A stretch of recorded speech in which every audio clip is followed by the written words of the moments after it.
Hello and welcome to another episode of Unbox the Podcast, The Power of Your Story.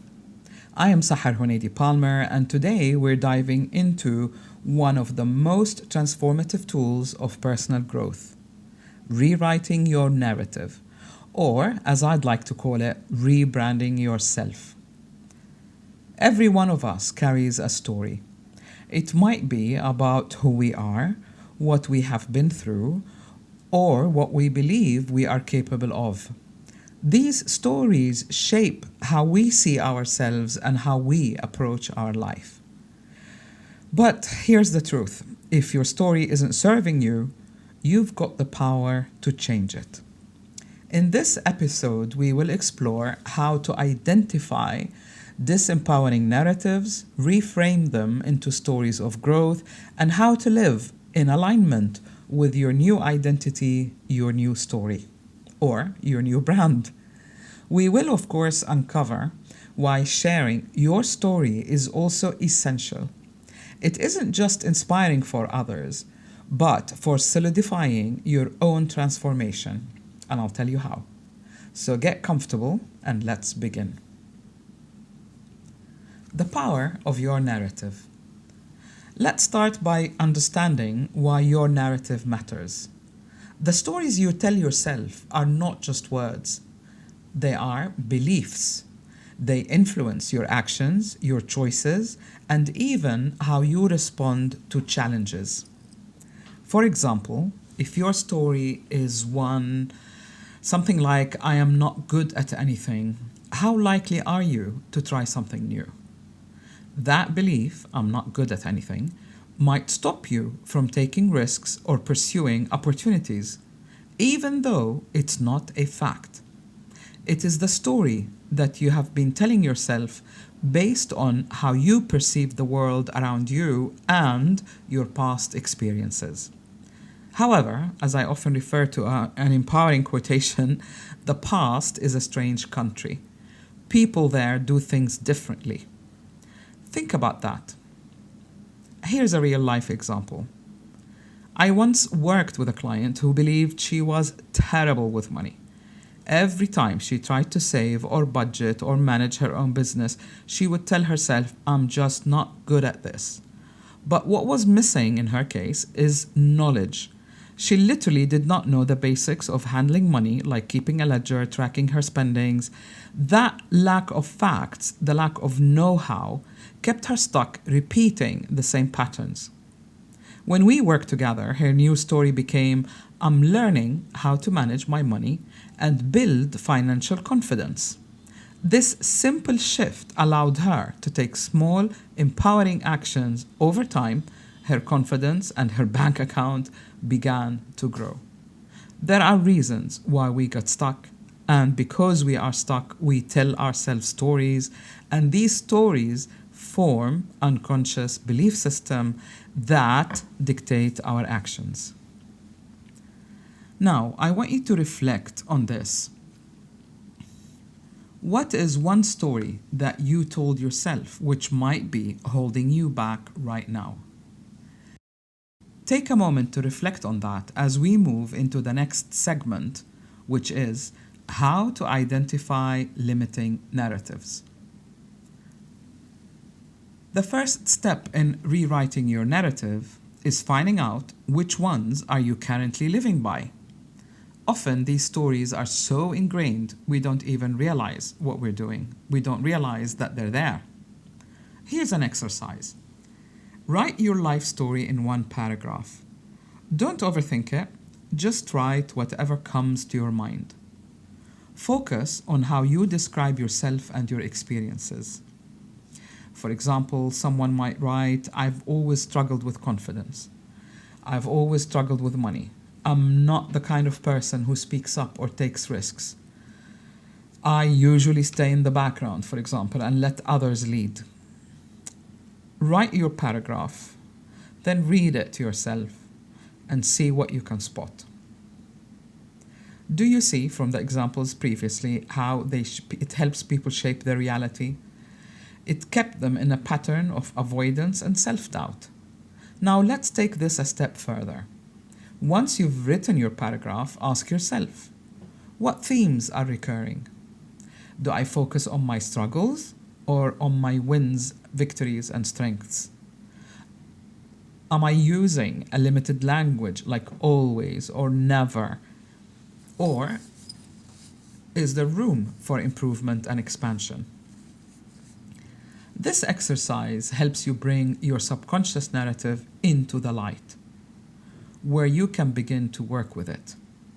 Once you identify the limiting story, you can reframe it.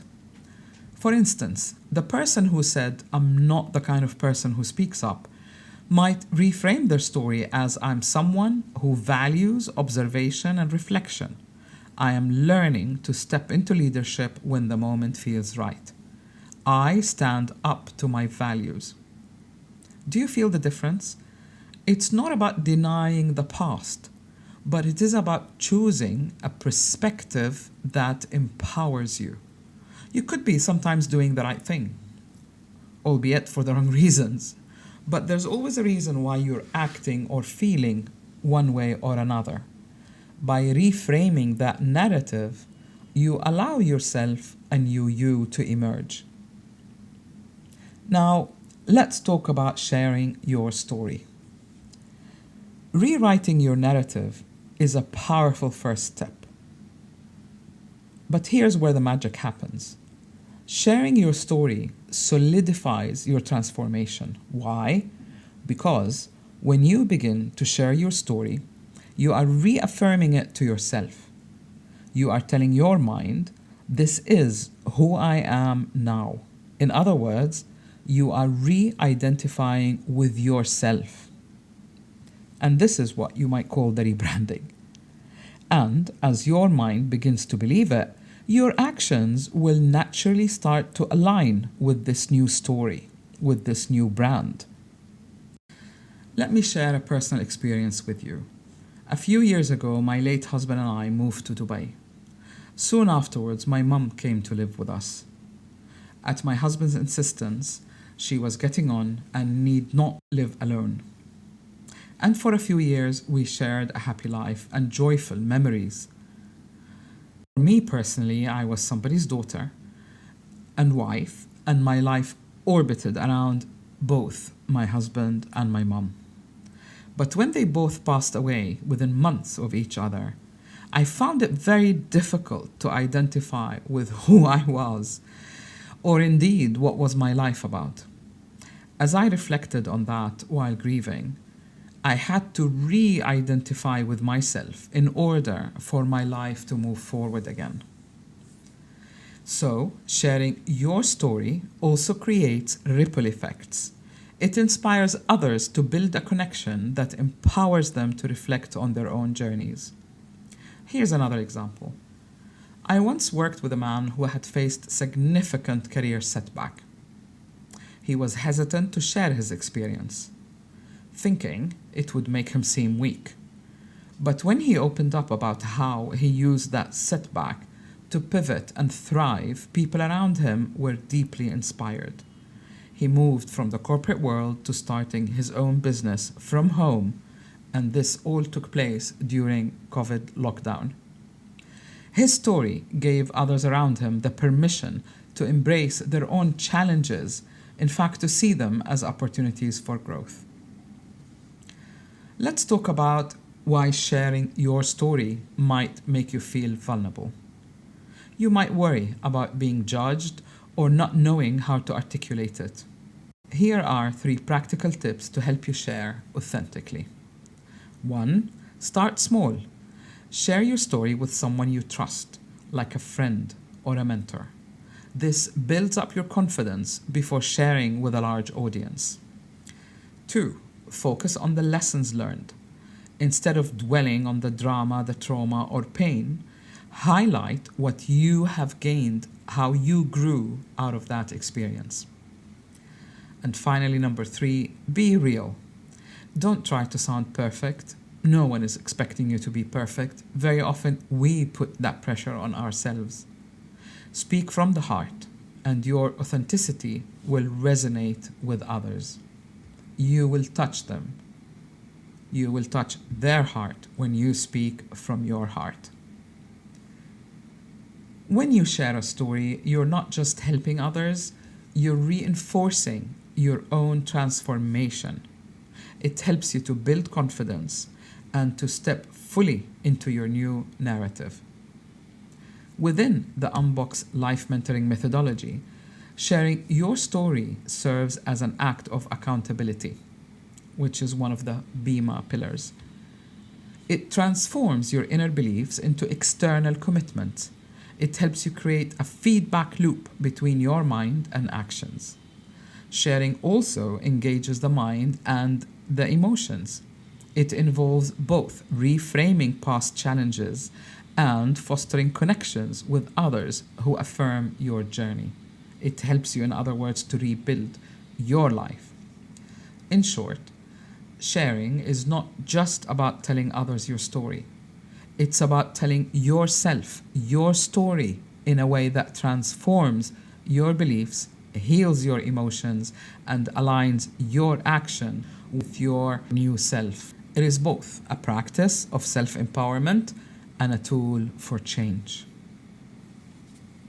So how do you live your new narrative? Now that you've reframed your story and begun sharing it, the next step is living in alignment or in truth with that new brand, that new identity. Here are 3 ways to stay committed to your new brand. Number 1, use daily affirmations. Writing a statement down that reflects your journey. For example, I'm capable of learning and growing every day. This consistent practice rewires your mind to embrace the new identity. Number 2, set aligned goals. Your actions need to match your narrative. For instance, if your story is about building confidence, set small, achievable goals to practice, like speaking up when meeting or starting a conversation. And finally, number 3, celebrate the small wins. Every step forward is a practice. Every step forward is progress. Acknowledge the small victories as they reinforce your belief in a new story that motivates you and keeps you going. Living your new narrative is an ongoing process. It requires attention, effort, and willingness to adjust as you grow. And please remember, transformation isn't about perfection. It is about progress. Rewriting and sharing your story allows you to let go of what no longer serves you, and also to step into a new brand that aligns with your true potential. And now let me ask you, what is one story you are ready to rewrite and share? Take a moment today to reflect on that. Perhaps when you're free, write it down, speak it out loud, or share it with someone you trust. Remember, your story has the power to inspire not just you, but everyone who hears it. Thank you for joining me today on this journey. I'm Sahar Hunaidi Palmer, and you've been listening to Unbox the podcast. If you found this episode helpful, please subscribe and share it with someone who might benefit from it. Until next Tuesday, remember, you're the author of your life. Make it a story worth sharing.